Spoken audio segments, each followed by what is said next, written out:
Magandang umaga po sa ating lahat. Araw po ngayon ng Sabado at hindi Biyernes, alam ko.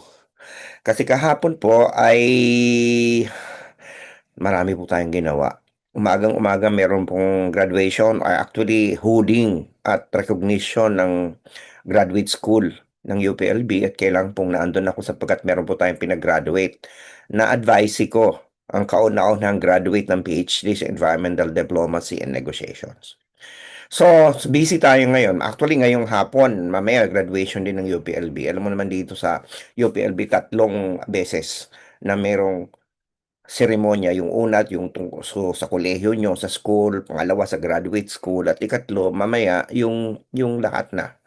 So, busy tayo. So, kahapon, hindi na ako nakapag-live nung hapon kasi pagod na ako. At tapos may bisita pa tayo. So, ngayon na lang ako. Alam ko namang aabangan niyo, eh. So, lahat ngayon nag-abang. So, pati yung mga friends ko sa Facebook ay siyempre nag-abang.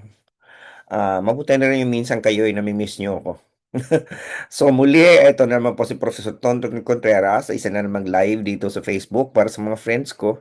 At doon naman sa mga nag-abang, hanggang mula kahapon pa, mga followers ko dito sa Facebook at mga subscriber ko sa YouTube, ito na po tayo. At pag-usapan ko natin itong plunder case ni Senator Rodante Marcoleta sapagkat kahapon siya po'y sinampahan na ng ombudsman ng plunder, isang non-bailable offense at ito'y na-raffle na sa 3rd Division ng Sandigan Bayan. So inaasahan na po natin na within the next few days ay meron ng arrest warrant sa kanya. Sana pangatawanan ni Senator Marcoleta na hindi siya magtatago at siya'y susuko ng matiwasay para wala ng drama. Kasi may maraming nagsasabi na baka mangyari na naman yung kadramahan, magtatago o magkakanlong sa isang lugar na mahirap pasukin, 'di ba? Mga ganon. So, hindi ho nagtagumpay ang gusto ng Iglesia na Cristo nung mag-rally sila, 3 araw, 2 araw sa EDSA Shrine at 1 araw sa Bonifacio Shrine yata, kung di ako nagkakamali, sa Manila. Na kung saan nakita natin na sila ay pinakain pa ng lugaw ng mayor ng DSW ng Manila. Kaya nagtataka yung iba, ano ba naman 'to? Talagang halata mo, 'di ba, na parang may selective justice. Yan ang sigaw ng mga nag-rally, pero ngayon may selective meal service, 'di ba? Ay sabi nga ng mga militanteng grupo ni minsan daw sa tanahandang buhay nilang pagrarally dyan sa Manila ni hindi sila man lang inoferan ng kahit libreng tubig man lang ng city mayor. Ay siyempre iba na po yung ikaw ay merong kapangyarihang magpa-elect ng opisyal. 'Di ba? Iba na siyempre yung 'di ba sinabi ko na yan na ang iglesia is powerful because it is black voting. It can spell the defeat or the victory in close elections. Pero at the same time, gaya ng sinabi ko sa aking post sa social media at ngayon laman ng article ko sa Manila Times, ang Iglesia ni Cristo kayang magpanalo ng kandidato sapagkat black voting pero hindi niya kaya magsimula ng isang social movement. Dahil 2.6% lang siya ng populasyon at ang tingin pa ng mga tao sa iglesia is a very cohesive but very inward-looking, very exclusionary, very exclusive group. Di ba sila lang ang maliligtas, di ba? Meron silang, pag iniiba nila ang sarili nila kapag hindi ka nila kapatid o kasama, parang ibang-iba ka. So, very close. So, pag sila ay nagrarally at ang pinaglalaban nila ang kanilang mga hinaing, pati na yung hinaing ng kanilang mga miyembro, mahihirapan sila mag-convert ng mga tao. Pwede silang maging multiplier. Kung sabihin meron na existing na movement, pwede silang dumagdag. Pero yung silang mauna na nagugukuha ng members, pwede lamang yun kung yung issue na pinaglalaban nila, pinaglalaban nila ng marami. Kaya nga amplifier eh. Cost multiplier, force multiplier. Pero yung sila mag-initiate, katulad ditong ginawa nila sa EDSA na 2 araw, tapos lumipat sa Manila. It fizzled out. Kita naman natin na umunti yung rally, yung unang-una kasi alam naman natin na karamihan doon ay dinala, nakabus, di ba? Hindi naman sa pag-iinsulto ito sa iglesia, pero alam naman natin na kung ano yung sinasabi ng liderato nila, ang daming sumusunod, the fact that they're able to vote as a bloc, 'di ba? So, marami do'n ay pumunta dahil sila ay nasabihan, hindi dahil 'yun ang kusa nila. Ang isang tunay na social movement, 'yun yung kahit hindi ka pagsabihan, pupunta ka, 'di ba? So, 'yun ang limitasyon ng kapangyarihan ng iglesia. They can very well make a politician win, but they could not start a political and social movement if it is not aligned with the general interests. Much as they want to appropriate the accountability and transparency uh, mantra, hindi nila pwedeng itago na lalo ngayon inamin nila na si Senator Marcoleta ang kanilang pinaglalaban, is bakit ka ba naman pupunta sa EDSA para namang ipaglaban sa Senator Marcoleta kung hindi ka naman iglesia at hindi ka naman kapanalig ni Senator Marcoleta? Bakit ka makukumbinsi na accountability yung pinaglalaban kung yun ay nakikita mo naman na pinipigilan nila ma-hold ng accountable yung isang kasamahan nila? So yun yung medyo problema ng iglesia. But that is precisely also why ang mga politiko natatakot sa kanila. Kaya kita mo naman, dali silang binigyan ng permit, 'di ba, yung first day hindi sila hinuli ng Quezon City. Eh, siyempre takot ang mga politiko kasi baka sila buweltahan sa eleksyon. Sa Manila, sinuyo sila, binigyan pa sila ng pagkain ni Isko Moreno. Aba, eh di, ano yun, for individual politicians, they can influence, but as to whether the masses can be influenced to join them, that's a different matter. So, yun yung problema. That is the conundrum. At nakita nga natin na talagang hindi naman sila nagtagumpay para pigilan ang pagsampa ng kaso at napipintong pag-arrest kay ano kay Senator Marcoleta. Kasi matagal ko na sinabi 'to, lalo lang nilang ipininta si Senator Marcoleta sa dingding. Lalo na nilang para silang kumuha ng bato na ipinukpok sa ulo ni Senator Marcoleta. Kasi siyempre ang gobyerno lalong hindi sila ngayon tutupi, lalong hindi titiklop na going to bend the knee. Kasi hindi magandang optics na dahil nag-rally lang ang iglesia ay hindi na nila kakasuhan si Marcoleta, hindi ba? Ngayon, may mga taong eto ang pangunahing talagang layunin ng aking talk ngayon, ng aking, live ngayon ay para ipaliwanag kasi may mga taong nagsasabi, "Bakit naman plunder ang ikakakaso kay Marcoleta? Ah, campaign contribution 'yun." At tapos biglang binabanatan pa nila si President Marcos tumanggap ng lagpas na 50 million na campaign contribution sa isang tao, si Erwin Tulfo gano'n din, eh, ba't hindi na daw bigyan, bakit hindi rin hulihin, ba't hindi rin kasuhan ng plunder?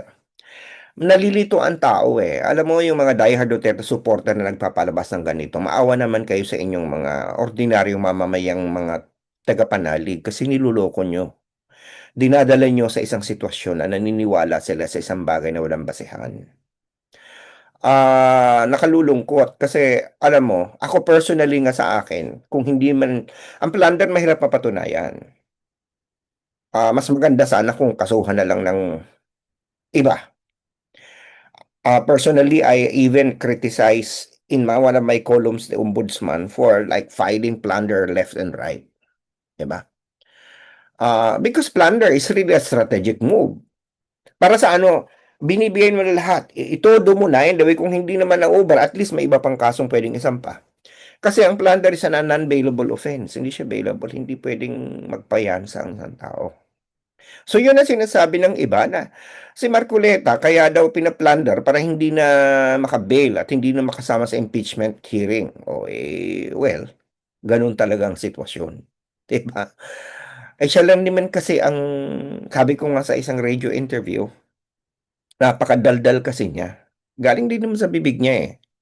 Ano bang pinagkaiba ng kaso ni President Marcos, ni Erwin Tulfo at iba pang politiko na nagtanggap ng mahigit sa 50 million na campaign contributions? Actually, lahat naman yan yung mga kontribusyon nila sa kampanya. Lalagpas naman ng 50 million talaga lahat yan. Di lahat na sila. Mananalo ka ba ng pagkasenador na ang iyong campaign chest ay mababa sa 50 million? So, Yung kung logic ang gagawin nila na 'pag tumanggap ka ng kontribusyon na higit 50 million, plunder na 'yan, ay di lahat na ng mga pulitikong tumatakbo at di sa national office.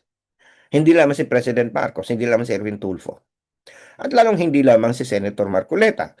Kaya lang may pinagkaiba. Una, itong iba dineklara nila sa SOSE, sa Statement of Campaign Expenditures na required ng law. Idideklara mo 'yan. Kasi kapag ikaw ay nakaupo at lalo pa dito, kapag kasi ikaw ay kandidato, obligasyon mong ideklara sa SOSE mo. Ngayon, lalo na kung ikaw ay isang government official, kasi sa aming government official, sa taga-UP ako, di government official ako, bawal kaming tumanggap ng regalo. Kami nga maingat eh. Yun lang na magpapadefend ka ng estudyante, mayroong estudyante magde-defend ng thesis o disertasyon, hindi kami pwedeng magpakain. O hindi namin pwedeng obligahin ng estudyanteng magpakain sa mga miyembro ng panel. Kasi yun ay considered as gift. Kahit hindi pera yun, gift yun, bawal yun sa civil service. So, and what more if it is by the millions? Bawal. Ang tanging pwede lamang tumanggap ng pera ang isang government official ay pagtatakbo sa eleksyon at idideklarang campaign contribution. Hindi po yan ginawa ni Senator Marcoleta. Pakiulit po, hindi po yan ginawa ni Senator Marcoleta. Hindi niya dineklara sa SOSE. Kasi ang dahilan niya, hindi pa naman daw siya kandidato. Noong January 2025, doon tumanggap siya ng 75 million. February 2025 pa ang start ng campaign period for 2025 election. Technically, tama siya. In fact, kinatigan pa nga siya ng COMELEC eh. Di ba, may inimbestigahan siya ng COMELEC dahil wala sa SOSE niya. Bumayag ang SOSE, ang COMELEC, o sige, wala kang kasalanan. Kasi hindi naman obligado mag-report ka na sa SOSE kasi hindi pa ka mga kandidato. Pero yung mga nag-donate sa'yo, kinasuhan ng COMELEC dahil nga iba yung rule sa kanila. Yan ang kabalintunaan ng ating batas eh. Yung nagbigay, yun ang kailangang mag-report kahit hindi pa campaign period. Yung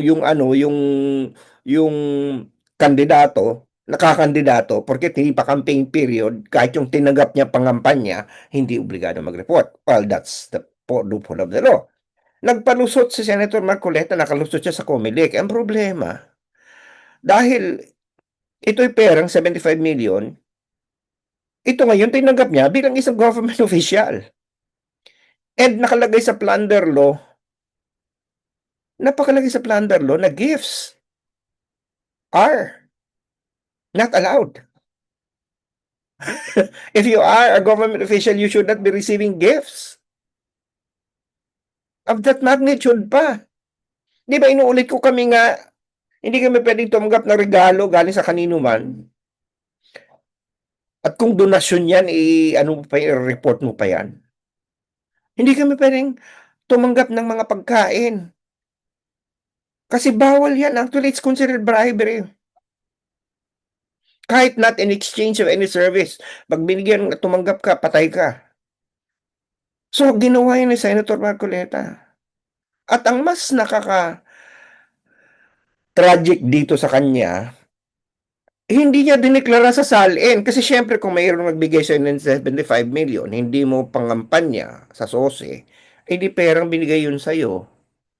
Parte na yun ng iyong asset. Doon dapat dineklara mo sa SALN. Hindi niya dineklara sa SALN. So, meron ng concealment. Meron ng concealment. Hindi dineklara sa SOSE dahil hindi ba siya kandidato. Kung saan mo dapat dineklara yun, di sa SALN dahil pera mo. At hindi lang yun, kahit pa dineklara mo sa SALN yun, mali pa rin sabagat tumanggap ka ng 75 million. Although, siguro kung dineklara sa SALN, mababawasan ng kaunti yung kanyang yung kasalanan kasi at least hindi niya kinonsil. Pero ngayon, kinonsil niya, kung hindi pa siya puwersa, hindi niya ngangalanan ng source.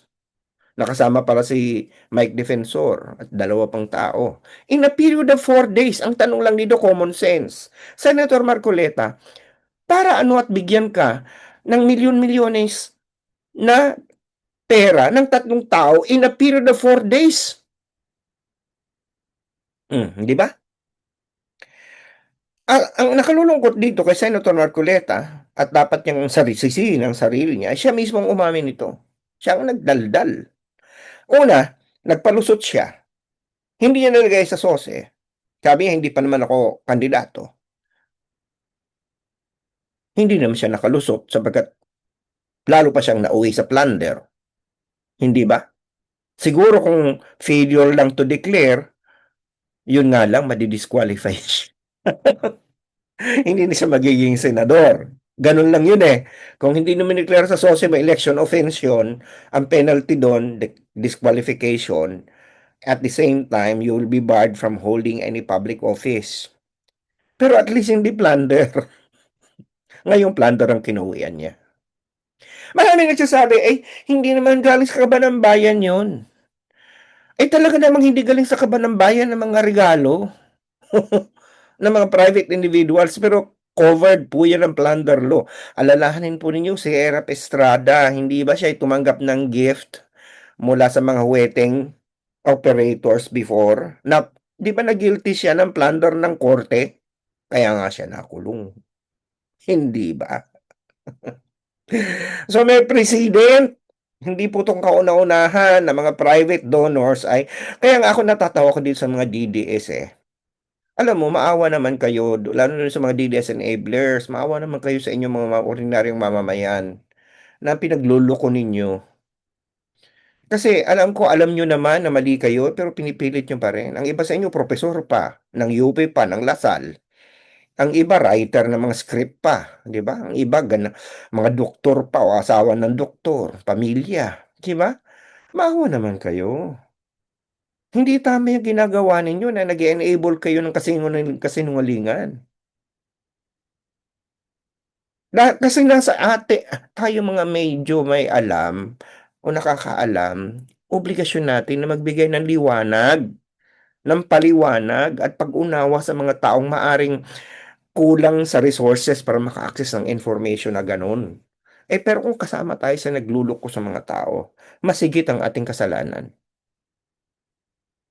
Inuulit ko po, bagamat ang plunder ay parang huwag dapat basta na lang itatapon. Sa ganitong sitwasyon, sang-ayon ako na kaso ng plunder si Marcoleta kasi hindi na kailangan maghanap ng ebidensya, siya mismo ang nagbigay.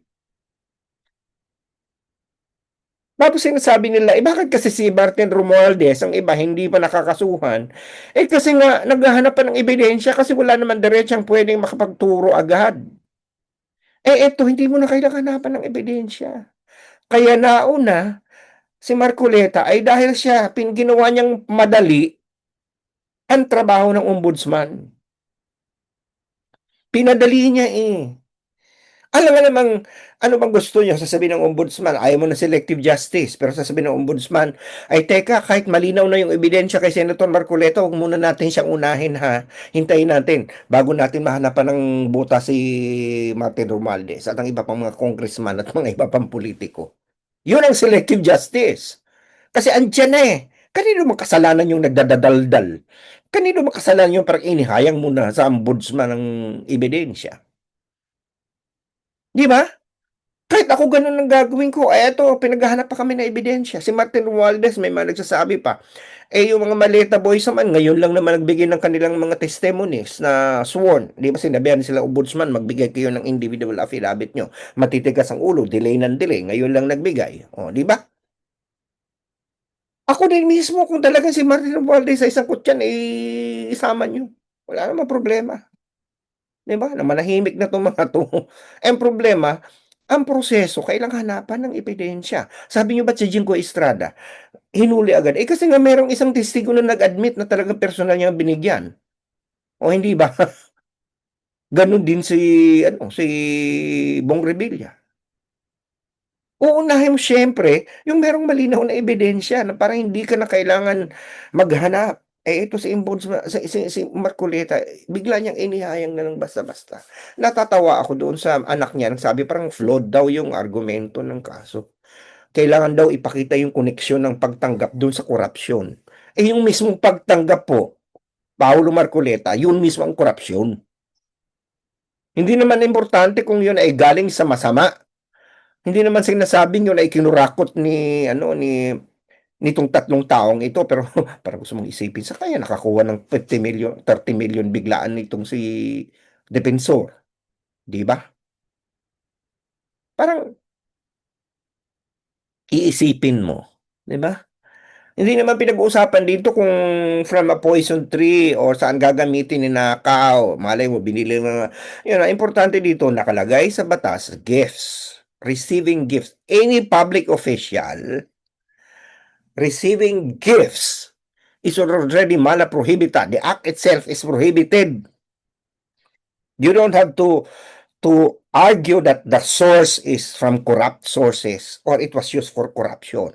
The act itself of receiving the gift is the one that is corrupt. Kami po, tumanggap lang kami ng 1,000 dahil public official kami. Makakasuhan na kami. Ay nako, 'di ba? Tumanggap ka without rendering a service, 'di ba? At lalo na kung yung serbisyong gagawin mo ay hindi naman ayon sa trabaho mo. Ano, parang kasi iniisip ko, ano kaya yung kapalit ng 75 million na yun? Eh, sabi naman niya, yung mga kaibigan to, utang ng loob na lang ibibigay niya. Eh, tama naman ang ombudsman. Pag ikay nasa government service, ang utang ng loob niya could mean many things. Parang nagbabangko na, nag-iimpok na ng imprudensya na pag ikaw ay nanalo, eh, pwede ka nang tawagan at pwede ka nang pagawin ng mga bagay-bagay na labag. Anyway, paliwanag lang po ito, ha? Siya, sana po napagturo ko sa inyong kaisipan, napos ka mga puso at napabagong panahon sa buhay, lalong-lalo na sa usapang politikal dahil sabi sa ng dasal, teach mind, touch heart, and transform lives. At sana, nakapagsilbi ako sa bayan dahil sabi sa kanang UP, serve the people. Okay, kitang-kita na lang po tayo sa Lunes sa another episode ng Usapang Politika. Meanwhile, ako po ay maghahanda, magpapahinga dahil mamayang hapon may graduation sa UPLB. O sige na po. Congratulations sa lahat ng mga graduates, hindi lamang sa UP kundi sa iba pang eskwelahan. Sa mga magsisipagtapos at nagsipagtapos na, pagbati. Lagi yung sinasabi, UP naming mahal. Ani mo Lasal, magandang umaga, magandang hali, magandang hapon, magandang gabi. Nasaan man kayo naroon sa mundo? Lalong-lalo na sa mga team replay. Bye for now. Stay healthy. Enjoy the rest of your weekend.